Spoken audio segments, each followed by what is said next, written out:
તો બીજી તરફ સુરત શહેરમાંથી વધુ એક બોગસ ડોક્ટર ઝડપાયો છે। કાપોદ્રા પોલીસે બોગસ ડોક્ટરની ધરપકડ કરી દીધી છે। વલ્લભનગરમાં ક્લિનિક ચલાવતો હતો આ બોગસ ડોક્ટર એકેસી નામના બોગસ ડોક્ટરની પોલીસે ધરપકડ કરી છે અને આ બોગસ ડોક્ટરની વર્ષ 2008માં પણ ધરપકડ થઈ ચૂકી છે। કાપોદ્રા પોલીસે ક્લિનિક પર લઈ જઈ ડોક્ટરનો વરઘોડો કાઢ્યો હતો। પાંડેસરા બાદ હવે કાપોદ્રા પોલીસે બોગસ ડોક્ટર ઝડપ્યો છે। એકેસી પાસે એમબીબીએસની કોઈ પણ ડિગ્રી નથી।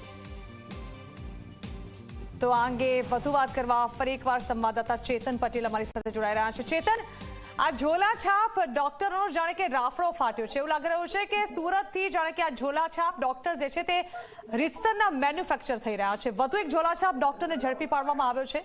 જણાવવા માંગીશું કઈ રીતે ઝડપાયો આ ડોક્ટર?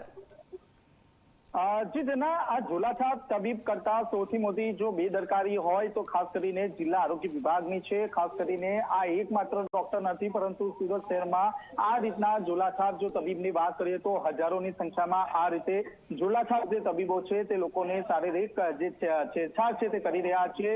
લોકોના સ્વાસ્થ્ય સાથે જે રીતે છેડછાડ કરવામાં આવી રહી છે, લોકોમાં પણ ક્યાંક ને ક્યાંક રોષ જોવા મળી રહ્યો છે। ખાસ કરીને જે ઘટના છે તે સુરતના કાપોદ્રા વિસ્તારની છે, જ્યાં વલ્લભનગરમાં જે સિંહ નામનો જે શખ્સ છે તે છેલ્લા કેટલાય સમયથી પોતાની પાસે બોગસ ડિગ્રી હોવા છતાં ક્લિનિક ચલાવતો હતો। 2008માં બોગસ તબીબ તરીકે તેની ધરપકડ પણ થઈ ચૂકી હતી। તેમ છતાં ફરીથી જેલમાંથી છૂટ્યા બાદ ફરીથી તે પોતાના જ વિસ્તારમાં આ રીતે ક્લિનિક ધમધમતો હતો। પોલીસે ખાસ કરીને કાર્યવાહી કરવામાં આવી હતી। જે કાર્યવાહી જિલ્લા આરોગ્ય વિભાગે કરવાની હોય છે તે કાર્યવાહી ખુદ કાપોદ્રા પોલીસે કરી છે, જેને કારણે ક્યાંક ને ક્યાંક લોકોમાં રોષ જોવા મળી રહ્યો છે। હાલ તો કાપોદ્રા પોલીસે આ જે બોગસ જે તબીબ છે તેનો આ જ સ્થાનિક વિસ્તારમાં જ્યાં ક્લિનિક છે ત્યાં વરઘોડો કાઢવામાં આવ્યો છે।